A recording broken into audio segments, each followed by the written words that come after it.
All right, welcome back. We are Game 3004. That's Mobile Game Dev 2 in the winter 2022 semester at George Brown, and it's week 12, part one of our broadcast. Let's just do one thing before I forget. I want to capture our video, and I'll put that inside of content in week 12. So lots of stuff to do today, and I just wanted to call up about a couple things. So there's a few things that are outstanding that we have to do. And this will be the lecture video for those people who need it.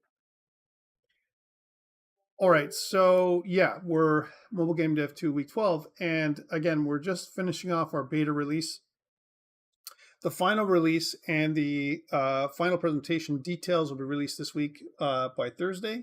Just working on the changes. There's not a lot of changes here. It's just going to be week 14 for the final release and week 15 for the final presentation. And the final presentation would be nice to be done live. That's what I'd like to be able to see everything by. We'll have the same kind of schedule that we've had in the past. So that is something that we're going to do. We're sitting at week 12, and there was underneath this thing, there was a thing about weather systems and universal render pipeline, which we kind of covered, universal render pipeline and a bit of shader graph. And I felt that would have been a little bit too I don't know, repetitive. So I've removed that. And instead what we're going to do is we're going to do procedural world generation, random tile positions. We're going to talk about these things, Perlin noise, and a bunch of other things around procedural world generation today. So it's going to be a different kind of lecture. I will probably replace this in the long run with exactly what it says here and additional details. Again, just adding to stuff. Hindsight being 2020, probably would have moved VFX graph forward and brought this back a little bit. And that's what I might do in the next release. All right, so this week, by Thursday, I will have your final release and presentation details. Project components due, 10th weekly report due on Friday, beta release due on Sunday, as well as your peer review 4. Please don't forget to have that done with your team. You should have been working on that with you and your team already up until now. Last week, in terms of your the stuff we talked about, we used Mixamo to create a prototype character. We did that by uploading one of the characters that I uploaded for you on your up on Blackboard. You modified that character.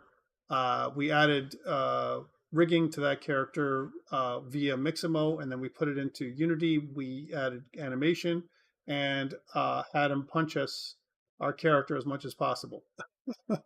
That's what we did last week. We also uploaded that to LD players to make it so it's an interesting kind of thing that we did last week. This week, I think it's pretty interesting. We're going to talk about procedural world generation today, and then we'll actually, in Lab 8, we'll generate a map with Perlin noise. We have I've kind of included a Perlin noise generate function at the end, and we can modify this. We can scale it. We can do a lot of fun things around this.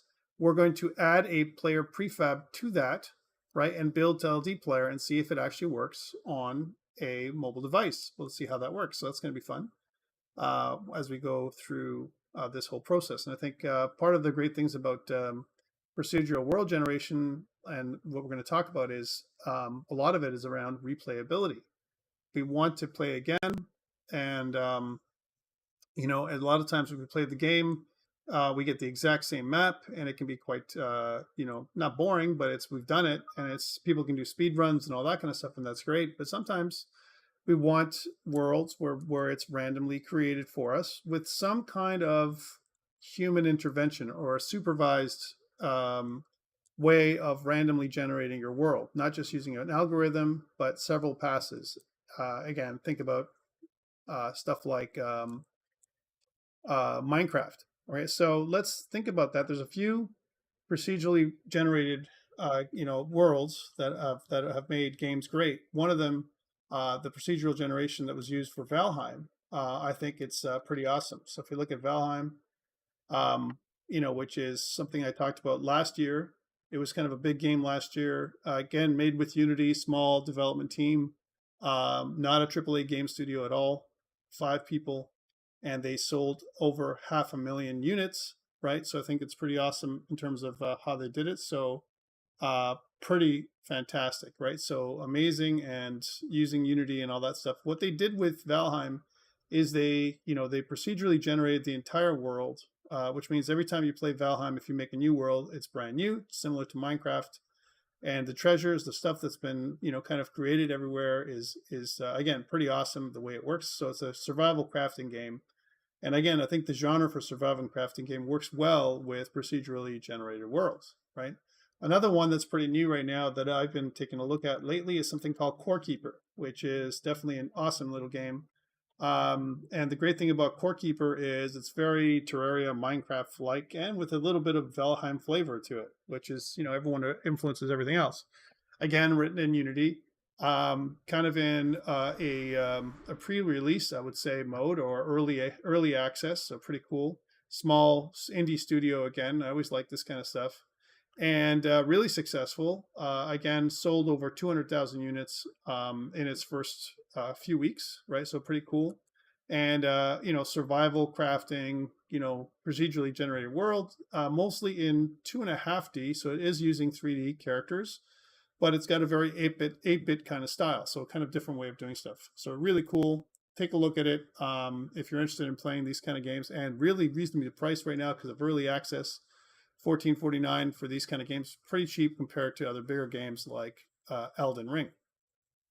So there's a thing for this, okay? And I'm not going to put in Terraria and Minecraft because those are the other two ones that come to mind, plus Rust, plus other ones that are out there.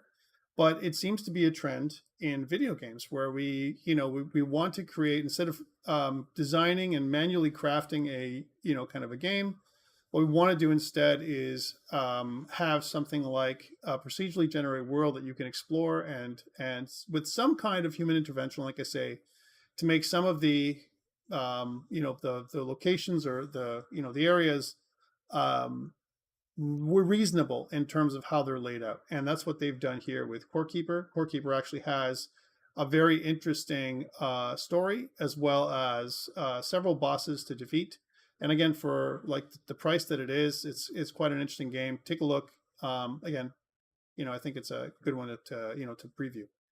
All right, so that was the Whys. So the Whys it's pretty cool. And for mobile, the great thing about that is when we start thinking about procedural games for mobile, again, it offers another opportunity for us to, instead of manually crafting something, to provide, different kinds of a sandbox worlds where players can play your game over and over again and enjoy themselves and challenge themselves, even if it's a small procedurally generated map with a small goal, maybe a puzzle kind of game that you can kind of put together. It's the subject of many smaller games that have kind of come out on mobile as well as PC and Mac. So take a look at that. I think it's the way to go. So what is procedural world generation? It's kind of random, I would say. The procedural part is it uses an algorithm, right? And it's not just literally just random placement. It has a little bit of, it has randomness, but it also has some kind of guidance, some kind of, mathematical, formula in the background, right? That allows us to kind of clump things together. More often than not, with procedural world generation, we have several passes that go on when the world is created. So you have an initial pass that generates most of the features, land masses, and so on. Then you have several additional passes that go on that add things like enemies and a bunch of other stuff that kind of get created. And so that's what happens with not just Minecraft, but also with Valheim and Terraria and a bunch of other games just like that. Core Keeper as well, right? So several passes. And we could really honestly do a whole semester on procedural generation and AI, right? There's lots of really great things you can do. Everything from procedurally generating your textures, to all kinds of wonderful things. Amazing stuff that you can do. But the subject of today is going to be limited to like a terrain kind of generation, where we use a very simple voxel, which will be a cube, to do this whole thing. So that's what we're going to do this week. So again, there are some additional types of algorithms. We're going to get into noise in a bit, but let's start talking about other algorithms. This is one, a space partitioning for dungeon generation type of algorithm, where what we want to do is we want to subdivide, whether it's in 2D or 3D space, into subsets or cells, if you will. And space partitioning usually have some kind of hierarchical cell, a division, usually some kind of hierarchical tree-like structure. That's the way it works. And what it allows us to do is we take a space and divide it and then subdivide it and keep subdividing it until we get to something called a space partitioning tree that allows us to kind of go from one cell to the other cell. And we'll take a look at that in a second. So a binary space partition tree is very interesting. So let's say, for example, I had this image and I wanted to take this image and partition it. I would take the original image and split it up, kind of in half, and then split it up in half again. And what you could do is, if you actually look at what they do with binary space partitioning, they create a binary tree, a balanced binary tree, by the way, at least from this part. So if there's four different, here, this is a binary quad tree, okay, as an example. And a quad tree typically is something that we do on a 2D plane. And we use a oct tree on a 3D plane. That's typically what we do, right? So 4 quadrants on a 2D plane or octants on a 3D plane. So so notice that each subtree has 4 children, okay, at minimum, right? So each root has 4 children. And what that does, and it keeps on splitting more and more until you get to the, kind of the way the tree looks. I'm just going to zoom in here so you can see what this looked like. So for originally, if you have this image with some pixels, then you take the texture originally and kind of, subdivide it in half, in quarters. So you have this quadrant, this quadrant, this quadrant, and this quadrant. And then what you do is you do it again. And so it's kind of a, what you're doing is you're partitioning again, in almost like a recursive manner, which is what it is. So now you split it again. You can see now there's again, in this upper quadrant here, there's 4 subquadrants. And then you split it again into these 4 subquadrants. And you keep splitting it until you get to the lowest level, which is in this case, the pixel. Okay, so these are all pixels. And what you can do is when you subdivide it, you subdivide it into a tree-like structure that you can navigate and you can traverse, right, from one part to the other. So this idea of binary partitioning or splitting, as they like to call it, and it creates hyperplanes, right, based on a bunch of different kinds of rules, allows you to subdivide your world. Now, I'll have to tell you this. Any kind of tree-like structure or division scheme, there's lots of reasons why we use this. And we talked about this in AI. We use a division scheme to subdivide our world for navigation, right? Whether we use nodes or whether we use some kind of tiles or whatever, you can subdivide your world. It's a division scheme. So here again, we're dividing our world by using some kind of binary space partitioning scheme. That's what's happening. And to take it further, let's suppose we use this for dungeon generation. We take our world and we use it to split a square, and what it does is it creates symmetric square dungeons by using a quad tree, okay, which is very interesting again. And how this is done is, if you look on the left side, this is where it starts. It starts off, and we want to start off with, something like this, let's say, right, where we take it, split it in half, and then from there we kind of generate a shape. And as an example, in each of the quadrants, some of them are bigger, some of them are smaller. These are randomly generated shapes. And then from there, you keep splitting it and splitting it and splitting it until you get to these rooms or whatever. And then what you do is you connect all the rooms with corridors, which is kind of interesting. And this is how the dungeon is created procedurally. Very, very interesting, the way it's done. So kind of a neat way of doing it, right? So again, it's 0. You kind of can do it where each quadrant can be assigned a value of 0 for empty, or 1, which has a room, and taking care that all rooms are connected. Okay, so that's kind of how it works. All right, so here's the pseudocode for it. I gave it to you. So you start with an entire dungeon area, root node of the binary space partitioning tree. And then what you want to do is divide the area along a horizontal or vertical line, select one of the 2 new partition cells, and if the cell is bigger than the minimal acceptable size, you can decide what that is, go back to step 2 and keep dividing it, and it's basically a recursive algorithm, okay?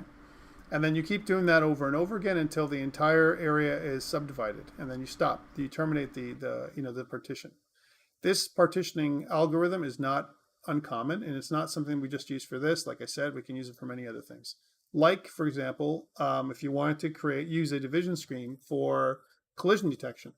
Right now, we've been using colliders. A lot of times we use colliders in physics objects for collision detection. But what if you used a binary spatial partitioning algorithm like a sparse voxel octree? I said it. Sparse voxel octree. Let's look that up. All right, so you can see what I'm talking about. There we go. Sparse voxel octree. And what you can do with it is, so I wonder if I can get nice images for you guys. What you can do is you can split or divide the entire kind of a world, right? And actually come up with colliders that work, kind of like in 3 dimensions, which is kind of neat. And what this does is it uses the idea of broad phase versus narrow phase collision detection, as opposed to using something like physics or AABB type collision detection, those kind of things like we've normally done. So kind of really neat. What it does is it also gives you a lot of information in terms of your addressable space, and allows you to do a lot of things like really optimize collision detection and movement and a bunch of other stuff. All right, so really neat. A lot of work been done in this from academic graphics, kind of research, and a bunch of other stuff here. It's not new. Everything from lighting to rendering to creating smaller buffers, and a bunch of other stuff has been used for composition, and amazing stuff that they've done, with sparse voxel octrees, even for things like Minecraft. Okay, so let's go back to where we're talking about. All right, so that is the pseudocode for a BSP generative algorithm. And again, how it looks is you start off with this A, and if you follow the algorithm, it goes from here, it partitions it, and it keeps on partitioning it until you get something that looks like this. And this gets loaded into the tree structure. And what ends up happening is that the tree-like structure, you can navigate, or you can create a traversal from one part of the tree to the next. And that gives you kind of the corridors or the connections between one room and the other. Very interesting the way that's done. And you can see what they do is they create rooms. And then what they do is they use the edges to connect all the rooms together, which is kind of really neat. Okay, so kind of the way it's done. So that's one type. That's space partitioning for dungeon generation. The next one that I like a lot is agent-based dungeon growing. Okay, so this is kind of a neat way of doing it as well. And it does dungeon generation in a different way. It uses a single agent to dig virtual tunnels and create rooms in a sequence. And it's different than space partitioning, because what it does is it follows this little approach where you start off in a specific spot and you move forward, and then from there you can turn left, right, or whatever, and keep going in a specific direction. And so you randomly cut out a map from, well, nothing, which is kind of neat, right? So here's your algorithm for that. I'm not going to go through it, but the idea is it looks kind of like this. It starts off with this part, some random spot inside of your world space, and then you move forward and you keep moving forward. And what happens is you end up creating a room from the place you moved, right? And then you keep moving, and what happens is you literally cut out of the room just by moving the agent around the board, additional rooms and so on, until you have your dungeon, which is kind of really neat. Another really neat approach on how to generate randomly. So that's the second way. And there's some pseudocode for less stochastic agent with look ahead. And so less stochastic. Stochastic is a word that means, in our world, random, but it means other things in the mathematical world as well. But for the most part, that's what I want you to think about it. When you hear a stochastic algorithm, it means random, okay? And with look ahead means you're looking ahead to see that you're not colliding with other rooms. And so you can decide which corridor or which direction you're going to look, as an example, as you're generating your dungeon. So that's another way of doing it. And you can see here that they actually create a lot more corridors, as opposed to doing the way it looks like here, where you can kind of put a room on top of another room. And that's how it kind of works. So you can see that it makes a big difference in terms of the way the corridors are laid out, as an example. And you can create a small little dungeon based on random directions that your agent is going to traverse, which is kind of neat. So that's the next way of doing it. So that's number 2, agent-based dungeon growing. The third way, which is actually something that is used a lot, and Spelunky did it kind of back in 2008. They made a game. Derek Yu created this game, Spelunky, in 2008, which is a 2D game. And what they did with it is they said, okay, wait, we want to be able to create some randomness. And Spelunky is a great game. I'm not sure if you guys have played that game, but a fantastic game. And they've, of course, since then, they've come up with another version as well. Just to plug Spelunky because they're awesome. Let's take a look here. So if you look at Spelunky 2, that's kind of something that they came up with later on. It's very similar it's a platformer that, again, is procedurally generated. And how do they do a platformer that's procedurally generated? Again, fairly decent in terms of how much money it is to buy, Spelunky 2. What they do is they start off with some basic shapes, okay? So you have, what happens is, kind of a 4x4 dungeon. The total dungeon is 4x4. And what you have is different parts of the dungeon that you can shift around and put anywhere you like, right? And each of the dungeon tiles, there's some places that are X'd out so that they remove them. So every single time, randomly, you have a random start. The start tile and the end tile are the same for the most part. But the path to go from one tile to the other is randomly generated. So it can go, if you start here at the left, let's say, you can keep going, marching across, go down, go across, go down, go back. And it can kind of has its journey in this kind of, the way it works. And so that it plugs in different pieces of the map in different spots. Now, the map is not completely random, but what it does is they have a basic shape for the map that starts off like this. And then what the algorithm allows you to do with several passes is change or add additional features to the shape of the map.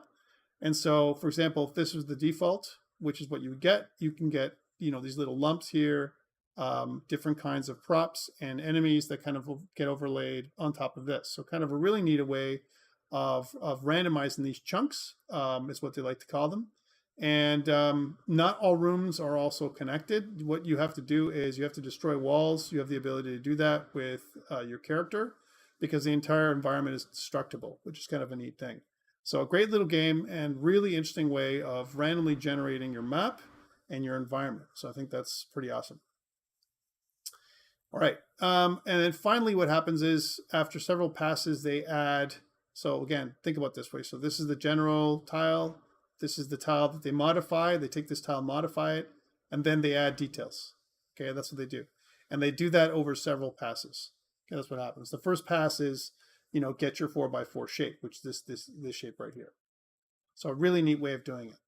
And okay, another one. Here's another one. Prim's algorithm, which is a really great way. So you want to make a random maze.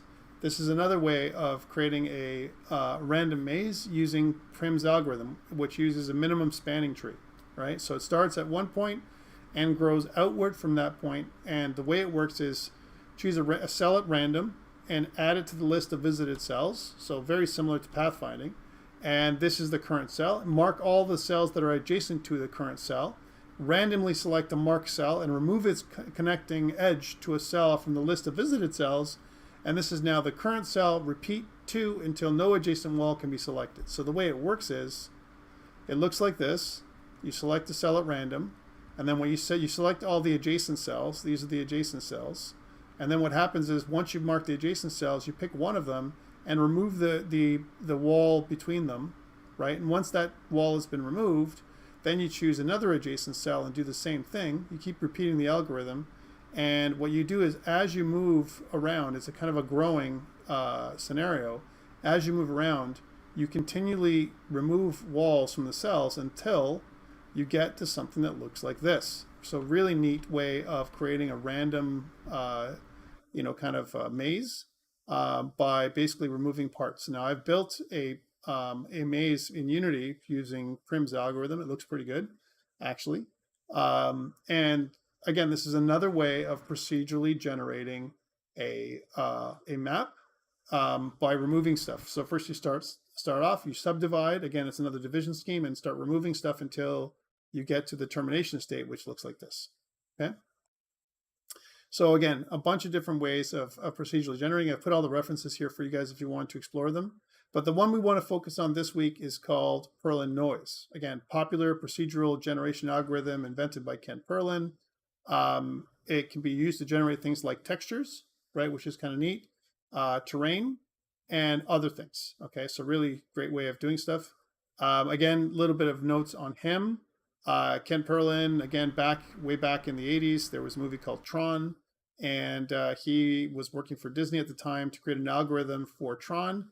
He created something called a noise algorithm that he named after himself, Perlin noise. He didn't have a chance to patent it until later on, but he did win the Academy Award for graphics at the time, back in the day. So that's what he did. He is still a professor. He still teaches at, I believe, New York University, so something like that. So he's in academia, and he works with graphics, animation, and if I'm not wrong, AI, which is pretty cool. So how does it work? It's a pseudo-random pattern of float values generated across a 2D plane, again, and the noise does not contain completely random values at all, but rather waves of clumps or chunks of values that are kind of between, in a gradient style, between 0 and 1, where 1 is 255. So think about if I have to put 255 values from 0 to 55, where 255 is all on and 0 is all off. Or if you convert it to a normalized float, it's from 0 to 1, right? And those values are what we're going to be sampling from. So you take a texture, and great thing about Unity is it has a built-in mathf.perlin function, and it asks us to take two values, x and y, and we sample from this texture, and we're able to, by looking at the texture itself, we can kind of select a region that has several clumps, and those clumps we're going to use to generate our map by selectively using the data to place things at an x and y coordinate, well, an x and z coordinate, because we're going to be working across the xz plane today. And then what we're going to do is across this xz plane we're going to add in a height, random height as well, as we continue to build our map. So kind of a very interesting way of doing it. So I've included an extra copy of this page for no reason, but I do have this one, which is my sample generate function that I made, right? So this is the one we're going to use to go on. And what I wanted to show you is a couple things. So this is the Perlin algorithm. The Perlin algorithm is mathf Perlin noise. Again, it comes up with two values, an x value and a y value. What you return out of here is a value between 0 and 1. Okay, some value between 0 and 1. And I'm going to take that value, multiply it by the depth, right, as an example, and times 0.5. And we're going to compare it with the y value. So the y value that we're going to get from the height. Okay, so if the y value, starting at 0, is less than the Perlin value, and this is based on, the way I'm doing it is, the wider and deeper the kind of the plane that we're creating, the more chances that you can have a much steeper map, which is kind of what's happened here. We're going to instantiate a 3D tile. We're just going to use a simple cube. There's issues with this, and we'll talk about them. And then what we're going to do is we're going to use the x, y, and z values that we're going to get from our, that's where the position of the cube is going to be, x, y, and z, right? And what we're going to do is we're going to actually take that information, and we're going to use the Perlin value just to see if there should be a cube at that location. So we're using the Perlin value from 0 to 1 to tell us, to compare against the y value and say that, hey, if the number is less than y, then put a tile there. If not, don't. It's really that simple. And there's lots of ways to do Perlin noise. This is just one of them. There's a ton of different tutorials online how to generate your own Perlin noise. And notice what I'm doing is the x and z offset. I'm actually assuming that the part of the hyperplane that we're using is, again, a 2K texture that I'm sampling from. So a random location in the 2K texture. The Perlin noise that is generated which is procedural from Unity itself, is supposed to be infinite, right? So you can sample from anywhere. I'm just sampling from anywhere between negative 1024 to 1024 on the X and Z plane. So kind of an interesting way of doing it. Let's try it out. So we'll start it off today. We won't be able to finish it off, but we'll start getting it right now. So again, what I want to do, and this is for everybody, is I want to start with our, kind of our Unity project that we've been working with all semester. So please, let's start off with our project. So I'm going to go into, now I have two sections, and sometimes I've been using section 400, and sometimes I'll be using section 401 for this day, for Tuesday. Thursday, we'll continue with this. I'll probably start off with a piece of starter code for you guys that I'll attach as well. But what I want to do right now is, because we're going to start with section 400 in the morning on Thursday, I'm probably going to start with that one. So I'm just going to grab this one, and I'll just copy it onto the other one as well. And you should be able to continue from where we left off. So I'm going to grab lab 7, and I'm going to just duplicate it here. So new folder, and lab 8. Again, I'm just going to grab everything from in here other than the builds and the library folder. Okay, I'm going to grab just those two things, copy them, and then go back into lab 8 and paste it, just like we've done before. I know it's crazy, but the good thing is you don't have to keep on sharing your lab repos with me every single time, which has been a real pain for us, me and Alex, right? So that's why we decided to go this way. All right, so there it is. There's new, or lab 8. Let's kick it off.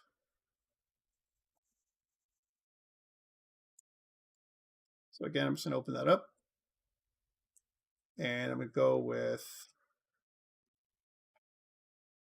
section 400, lab 8, and open that up. And you guys should do the same thing.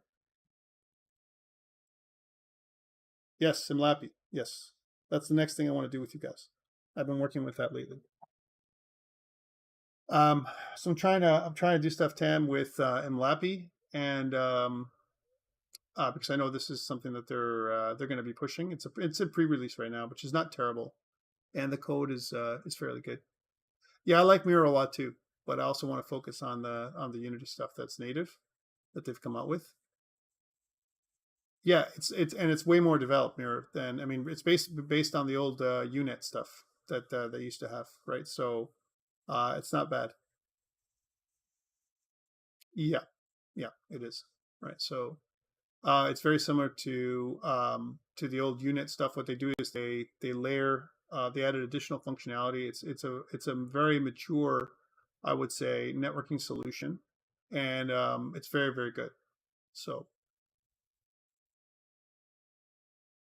yeah, I'm not going to touch dots for now, right? So whereas if you use netcode, you can choose to make it so it's networked objects. So, well, dots, the problem with dots is that just in general, you want to use networked entities with dots, and that's great because performance wise, you're going to get a better performance, but it's nothing bad about it. It's just very complex, I find, right? So if you're not used to, running things with entities and you want to write things with game objects, dots and using the NECS in Unity is very, very different. So it's not for the light of heart, let's put it that way. It's very the opposite way around, right? So yeah, I think so too. I think it's really, really good. Time slicing, yeah, I mean, you could do that. It really depends on how you're going to do the networking. If you're going to do the networking, depending on the topology you use, if you're going to do client host, connecting with other clients, are you going to do a dedicated server? Are you, like, there's a lot of ways to do it, right? So are you going to do a relay? I don't know. I think we'll probably do it next week, Vincent. Just for you.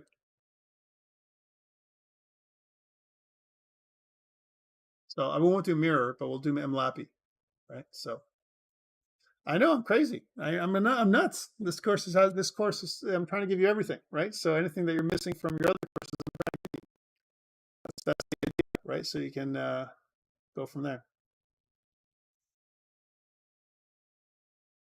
Yes, very, very similar structure, right? So, although I have to tell you that, like I said, mirror by far is easier, right? Because there's a ton of examples.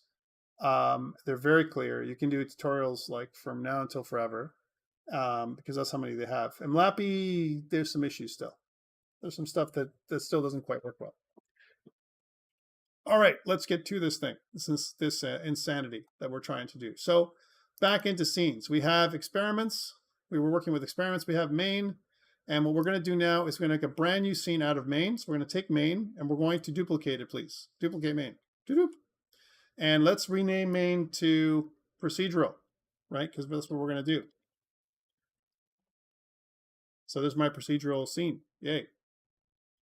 And we're going to double click on procedural. And what procedural is going to do for us is it's going to give us everything from what we did so far. So this is kind of our guy. We've got the entire scene. And eventually we're going to use our player and our enemies and everything else in this structure. But for now, what we want to do is let's just turn everything off. So I'm literally turning everything off, as opposed to making everything turn on like how we have here. So let's just kind of select all this stuff here. Other than the directional light, please leave the directional light there. But I want to select everything and just literally just turn it off. Just make sure it's off. Okay. And so why did I do this? Why didn't I just make a brand new scene? I know it's pretty crazy, right? Is this way, if I want to bring back the player, I'm ready to go. I've got my player, my spawn point, my tiles, I got my health system, I got everything here, right? So that I don't have to redo everything from scratch. I don't want that. I would rather just start with this and then we can put things back when we want to. All right, so that's one. So what I want now is some kind of map generator. Let's make a brand new empty, right? And we'll call it the map generator. And we will zero it out. Okay, we're zeroing it out. And I want a map generator script. So let's go into our script and make a brand new map generator script. So map generator. And in the map generator script, one day when we feel like it,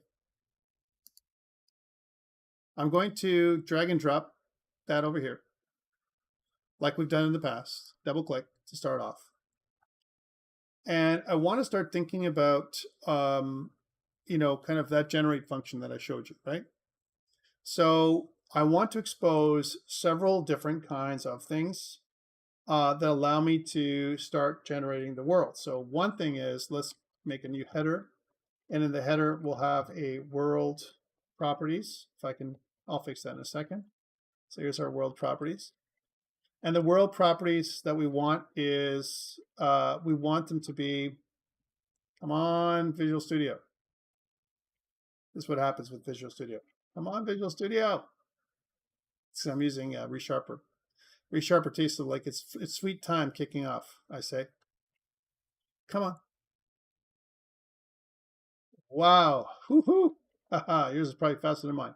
All right, so we want, from a world properties perspective, some kind of public int that we're going to use as height, which we will set to a value of something like 8. Okay, I'll explain these values in a sec. And I also want to have some public int width value, the same, and some kind of public int depth value that is also the same. So for now, it's 888. Okay, nice and easy. We're not going to use these values for the most time, but this is the way it's going to be.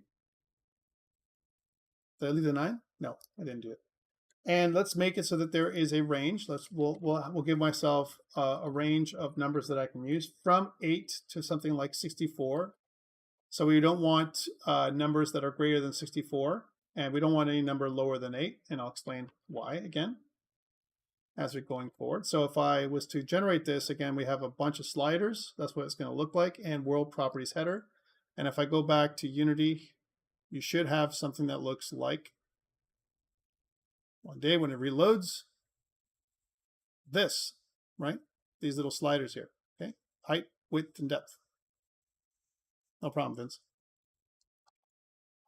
All right, so now that we have those sliders, what we want to do is we want to have some kind of scaling values, right, that we're going to use. So we're going to call them min and max. And these are going to be the scaling values we're going to use is for the random scaling that we're going to do. So some kind of scaling values. And I'm going to have them as sliders as well, but they're going to be public float a min, which we're going to set to something like 0.16. And a public float max. Let's just copy paste here. Public float max, which we're also going to make something like 24. Let's just put, it's kind of a range of scaling values that we're going to use. And again, what I want is a range that is 8 to 64, right? So nothing greater than that. Again, these are just random. These are just random, I love it, kind of values that we can use to scale up our world. So again, when I do this, and if I save everything correctly, then we should see in Unity, I'm going slow so you guys can catch up. And I'm just slow because I'm slow. It's going to look something like this. Okay, so again, world properties and scaling values. All right, cool. And so I want a couple of additional things. I want some tile properties. We're going to place a tile, some kind of random voxel or random tile. We'll just call it a tile. And it'll be the tile properties. And the tile properties are going to include some kind of public transform. That is the tile parent. Okay. And we're also going to have a public game object that we're going to use for this one. Which is the 3D tile. Okay, so that's what we're going to do. So we need to kind of set that up as well. And it's very straightforward so far, right? And if I go back to Unity, it's going to take time rebuilding stuff. I need a couple of things. So here I have tiles. Notice that I have a set of tiles here. I'm just going to, I would normally use this because we can put it in the same spot, but I'm just going to make a brand new empty for now. That I'm going to use as a parent. Okay, so again, create 3D object, empty. There it is. Let's make sure I'm just going to reset it so it's 0, 0, 0, right? I'd like to do that. And we'll call this the tile parent. And in our map generator function, I'm just going to drag and drop. Awesome. I'm also going to make a random tile. I'm just going to use the cube. So I'm going to add a new 3D object cube. There's a cube, right? Very simple. And this will be the 3D tile that I'm going to be using. And I want to select the material that we had before. So I'm going to use a gravel cobble material, very similar to what we did with our gravel cobble material like this. Except if I drag this one over, you're going to see that the tiles are pretty big. I don't want a shine like this. This is pretty shiny. Right, so again, I'm using a. I want to make use of a roughness value. I haven't used a roughness map before, so we're just going to make it so it's very rough. So there's not going to be any shine to it at all. Okay, something like this. And that's our 3D tile. Yay! Okay, it comes with the box collider, and that's problematic. We'll talk about the problematic box collider later on. Back into my prefabs, I'm going to grab my 3D tile and drag and drop it in. Wonderful. And then when I'm done, I'm just going to delete this one because that's just making my prefab. All right, so that's the 3D tile. In my map generator function, I'm going to point to the 3D tile like by dragging and dropping it. I could also load it in a resources folder, but I'm not doing that here. Awesome, save. And now we have everything we need to get going on the way it's going to go. I also would like to keep track of all my tiles because what if I wanted to delete them all and so on. I want an easy way of doing that. So I'm going to get a header, which is my grid, which is going to be just a public list of public list of game objects, right? And we're just going to call that the grid. Okay. And what I'm going to do with the grid is as I add tiles to the screen, I'm also going to add them to the grid as references. And then later on, what I can do is go back and remove it. I want to code up my generate function, but instead of calling it regenerate, I'm going to call it regenerate for a second. So the function looks like this. I have this function up online on Blackboard right now. Again, it's called generate on Blackboard. I'm going to call it regenerate. And here, what I'm going to have is world generation happens here. And inside there, I'm going to have a float random scale. And the random scale is going to be a random.range from some kind of min to max, which we get from up above. And I want to float offset x, which is a random range. This is what I said before that I'm going to do. I'm going to random range between a negative 1024 to a positive 1024 on the x-axis, right? So this is using that whole idea of a 2K texture starting from the middle and spanning outwards, right? And I want to do the same thing for the offset on the z-axis. Yeah, this is just one way of doing it, but there's many algorithms out there that do the same thing. All right, so this is the sample that I'm going to be using. I'm sampling from a random location starting in the, kind of in the texture. So again, if we look at it, right, it kind of looks like, let's say the texture is like this, and I'm saying grab a random sample from here to here and from here to here. Okay, that's what I'm doing. So choose a random location to start. So that's what this does. And then what I'm saying is, after you do that, let's do a nested for loop. Again, I've seen it done with only X and Y nested. I'm going to do a triple for loop for this one. So it's going to start off with the Y values first, where the Y values are related to height, which makes sense. And then I'm going to do the Z values next, where the Z values are related to depth. Again, makes sense, right?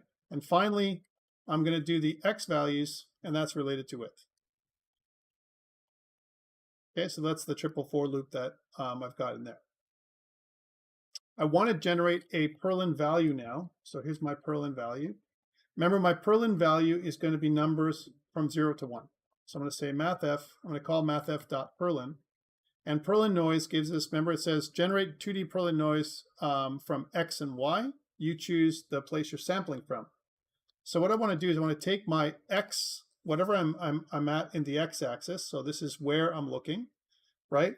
And I'm going to add an offset X, right? And I'm going to divide it by my random scalar. So again, my random scale is whatever I'm setting here randomly. Every time I generate, it's going to be some, kind of a random scale between my min and my max. Okay, again, you can not do this if you want. You can set up a default scaling or just a number, one number, to randomly scale if you really like to. It's totally up to you. You can put it on a slider if you want as well. And then I'm going to take the Z plus the offset Z value. So again, a random position, right? And I want to again divide that by my random scale. And what I'm going to do is I'm going to take that and multiply it by the depth value, right? Multiply by 0.5 again. So that's going to be half the depth value as well. I'm doing this again to further scale the value that I'm going to get based on the depth. Again, depth is only one thing. I could also make it an average of depth and width and depth. That's also not a bad thing to do. So take an average, whatever that's going to be. I'm just choosing depth. So that's what's going to give me my Perlin value, right? So right now, we're only using depth to further scale this value earlier. So like what I'm saying is on the generate noise function right now that I have, that I've given you on the PowerPoint, this is what it is.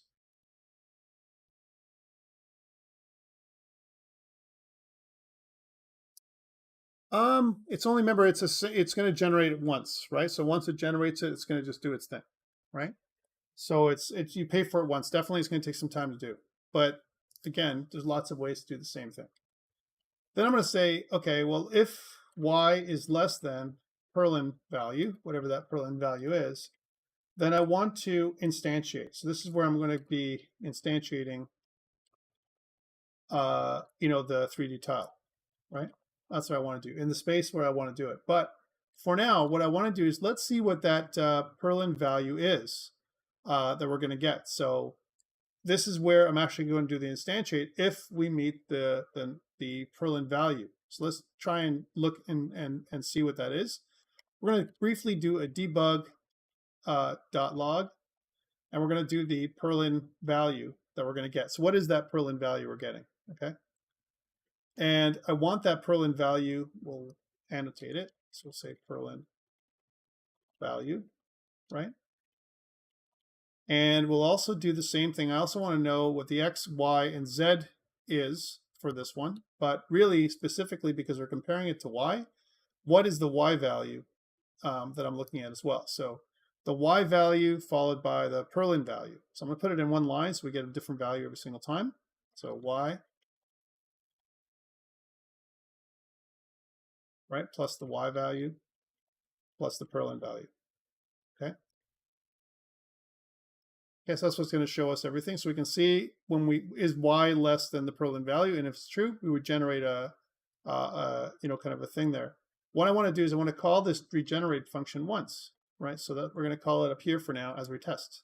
And let's see how this works.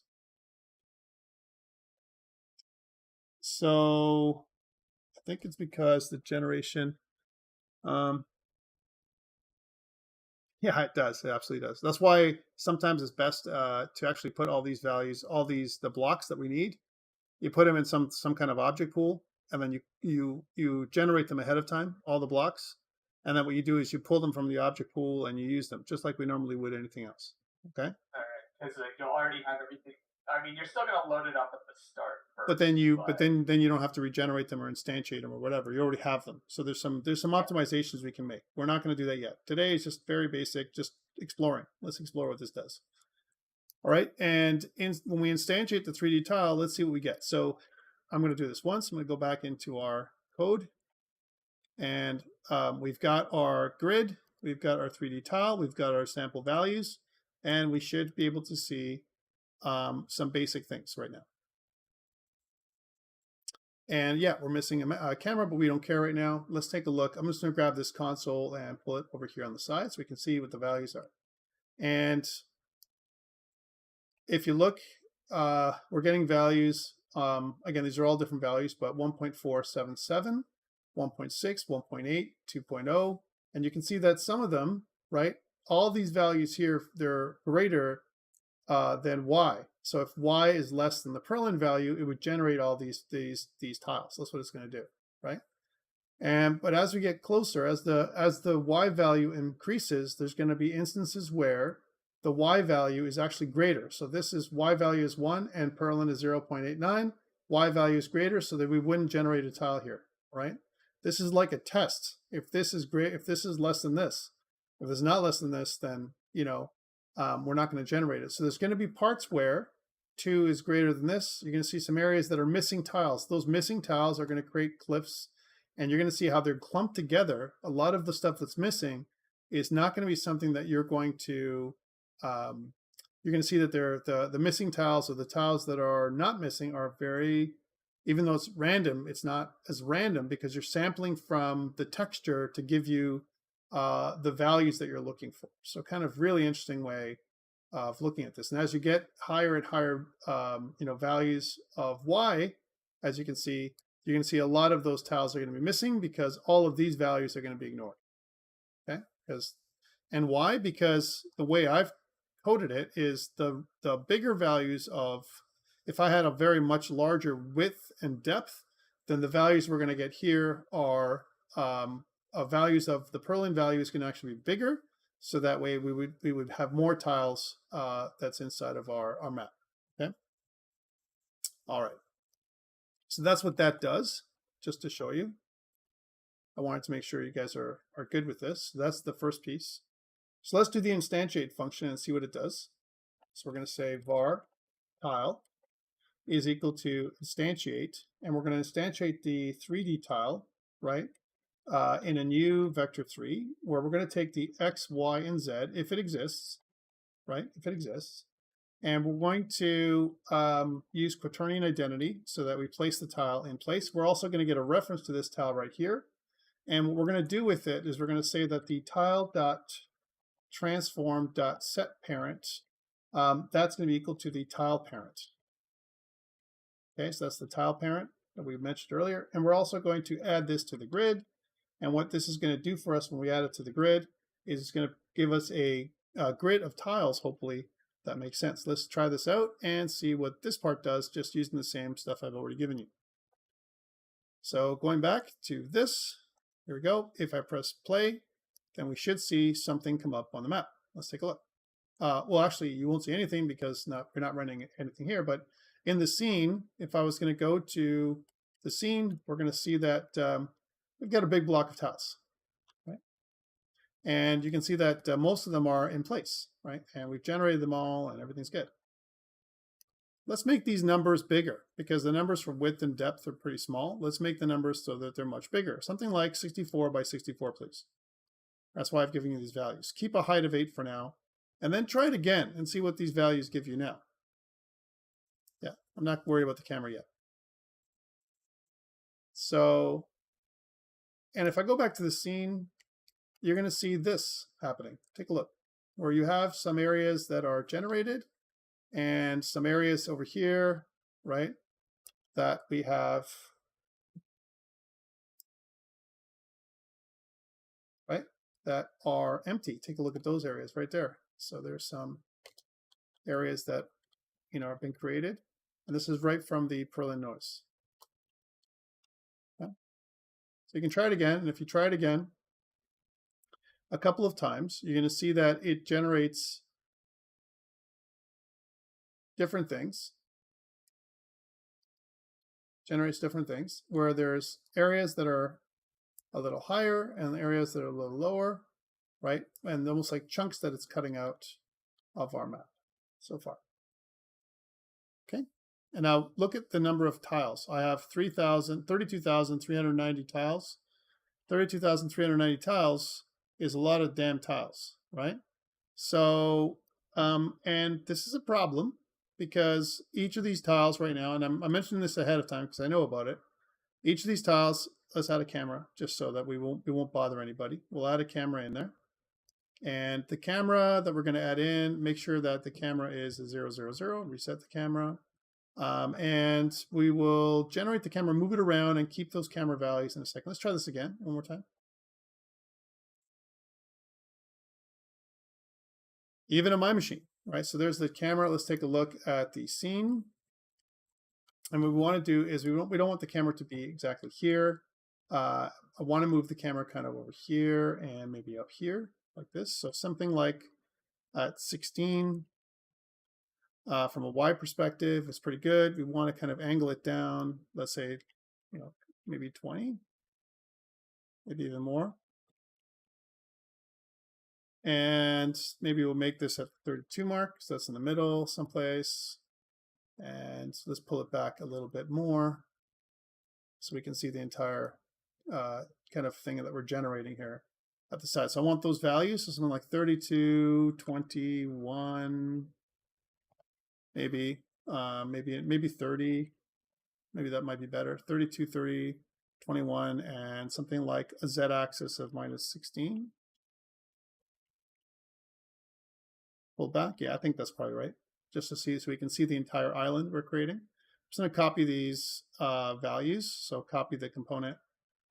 And then when I stop this thing, I'm just going to go back and put it back in. So paste component values. There we go. So that's where the camera is going to be.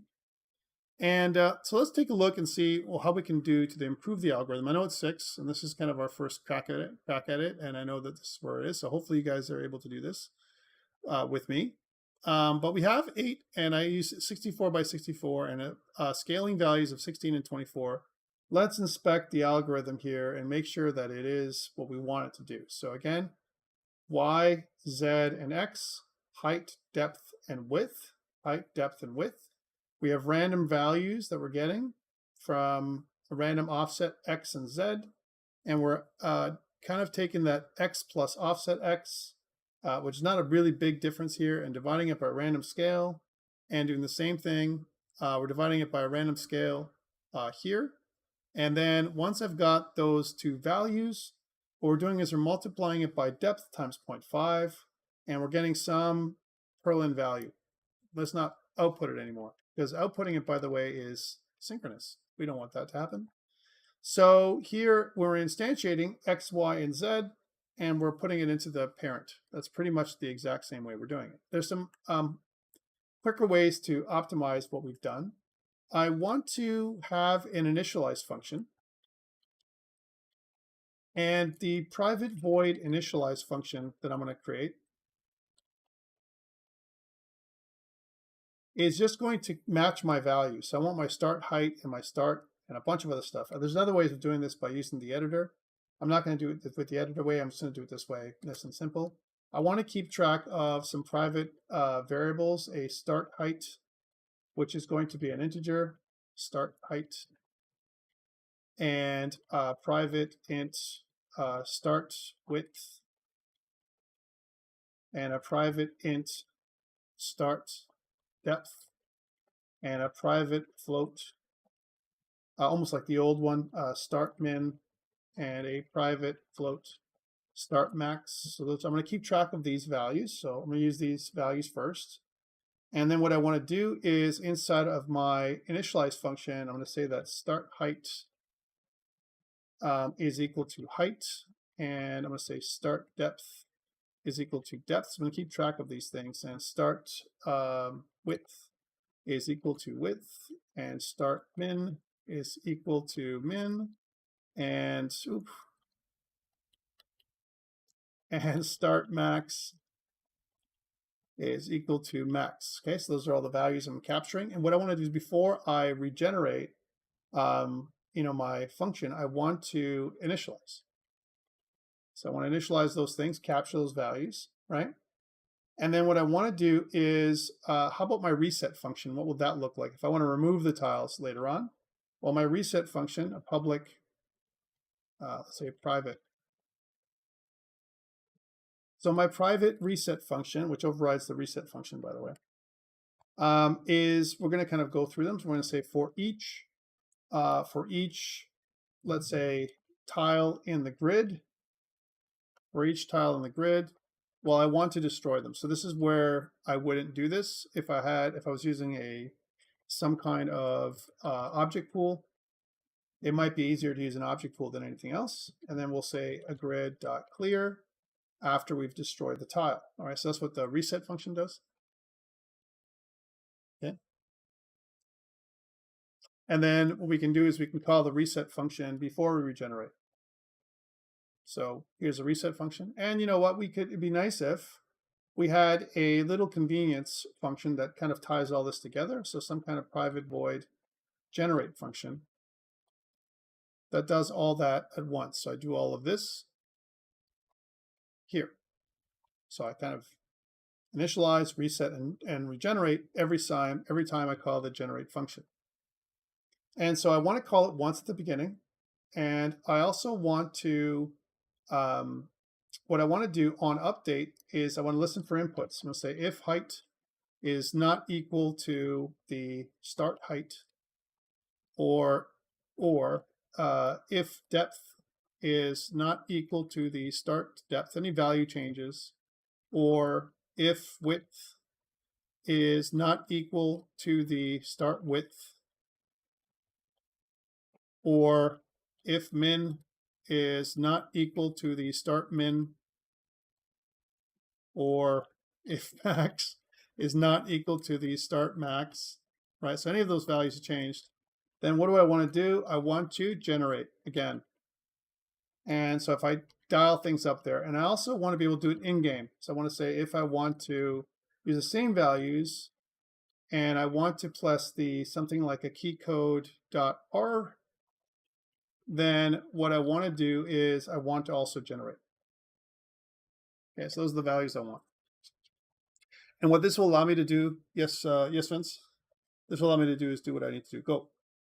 Just wondering that, like when you are using your reset function, are you using Unity?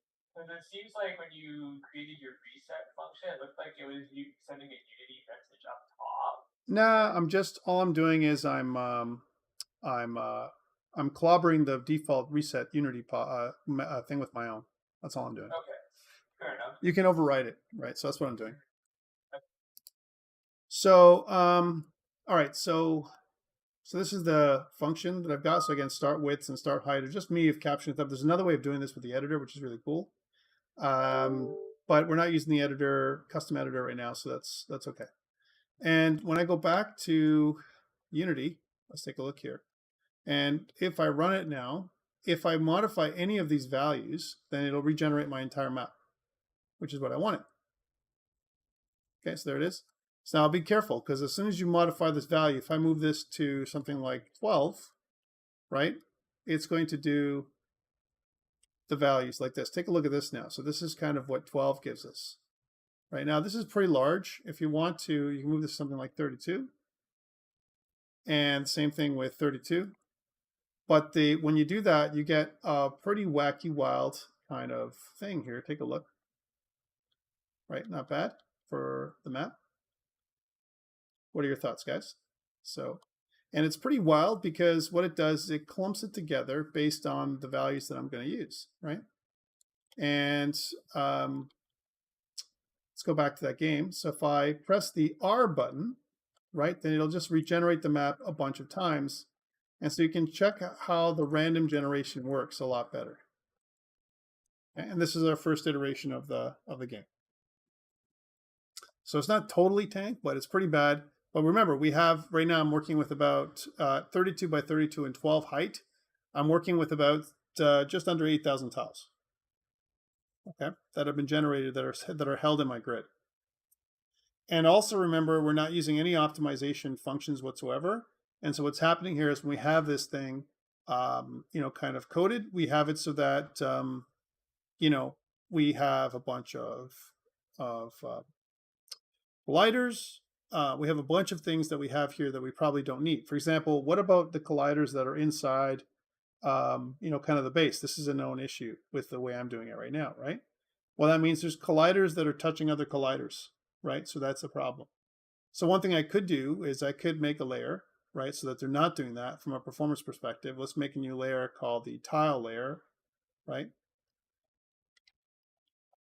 At least we should remove interactions between tiles so that they don't interact with each other, right? So what we want to do is we want to stop this and hit the 3D tile that we have. Here's our 3D tile. And make sure that it adheres to that tile layer. We want to make that tile layer come on. So let's add that in. I guess it didn't take, so it's in play mode. So tile layer. And what I want to do is I want to make sure that the 3D tile is kind of set to the tile layer. Right now, there's issues with this, right? Because the tile layer, we're going to eventually make it ground because we want to walk on it, right? But for now, if I want to say that ground doesn't interact with other ground, like they don't collide, that's also something I can do. So let's say if I made a ground, and then inside of the physics area, I went to project settings, and I went to physics. And let's say, for example, I say that, well, you know what, the tile layer doesn't interact with any other tile, and the ground layer doesn't touch any other ground. So we're not going to, when we're generating it, that the colliders aren't going to interact with each other. They're going to ignore each other. This is good because otherwise they're going to be constantly colliding, which is going to actually reduce our performance a lot. Okay, so let's do that. And if I was to, now that this is set to ground and they're not colliding anymore with each other, if I press play, then we should have a little bit better in terms of our performance. Okay. So again, you can see that the values that I used for 64 by 64 are pretty big. Let's cut those down. We know that a good value is probably something like 32 by 32 by something like 12 to 16. All right, so let's try that. And it shouldn't tank as bad, Vince. There it is. And we can see what this thing looks like. It's not bad. It kind of creates this area here. But what happens if I mess around with the scale values? So that's something we can look at as well. So if I go back to the game, and let's modify some of the scale values here. So like I want to say that our min and max values, let's make them so that they're very big. So what happens to what do I get when I scale it larger? Well, there's a random scale value that's going to happen. And notice that the land becomes flatter, right? Because I have a larger value then what ends up happening is the numbers are smaller, and so I have less peaks and valleys, right? If I bring these numbers down again, so if I kind of go towards, smaller values, they become more extreme. Take a look at that. So the scaling value that I'm using here, again, if you bring it down to something like 8, it can be really extreme, right? So kind of a minimum of 8, like the minimum value, something like 8 to 21. And if you bring this even further down on the max, if you bring those values pretty close to each other, you can have a pretty extreme mountain range, right? So very choppy kind of mountains and those kind of things, right? So these scale values make a huge difference as well. All right, that's it for today. I can't go beyond. We're already gone 12 minutes over, and we didn't really do much. What are your thoughts on this, guys? Good, bad, ugly? What do you think? So the last thing we did was just basically set the tile.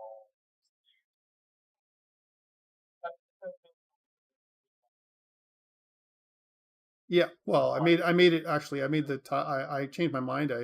I made the 3D tile into a ground layer so we can walk on it, and I just changed I went into the physics properties inside the project properties and just removed.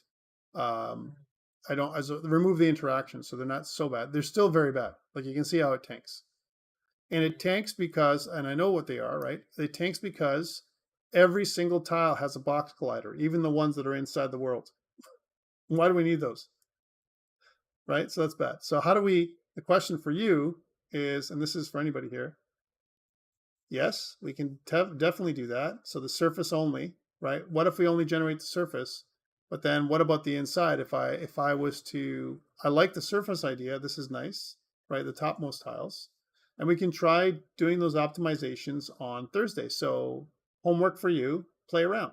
Let's see what we get to on Thursday. Let's see if we can come up with something really cool. And then what we want to do is 2 more parts. I want to add in back the player. Let's add the player back in because right now we're just using a camera just to visualize stuff. And let's actually launch this on the LD player and see what the performance looks like on that. And again, remember also things to note. We're also using URP right now, which is pretty heavy duty. Which is way heavier duty than, let's say, the standard render pipeline right now for mobile. And so it works, but not great. And so we have some performance hits already. There's ways we can improve things, but we haven't done any optimization yet whatsoever. All right, questions before we go for the day. So today we just talked about procedural world generation, and we kind of have an algorithm. I'm just going to file save this and file save project, and I'm going to put this up on GitHub. And that's it for today so far. Any questions before we go for the day? None. Just submit anyway, Mandeep. Yeah, submit anywhere, Amir.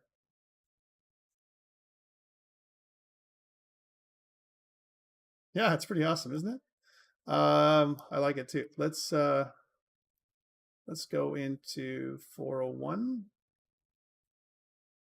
This is the one. We'll say added. We added week 12, right? To this section.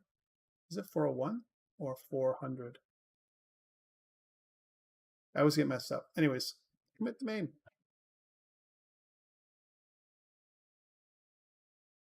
It's going to take its time and push. Should be good after this. Any questions before we go? Just the video will do, Amir. Thank you. And thanks for being patient, guys. Questions before we go? Guys, if there's no questions, I'm going to stop recording this on YouTube, and we'll see you again on Thursday. All right? Thanks so much for that, and I'll stick around, Tam, and you and I will work out our stuff. Sounds good. All right, otherwise, guys, thanks so much, and I'll see you guys on Thursday. Thank you.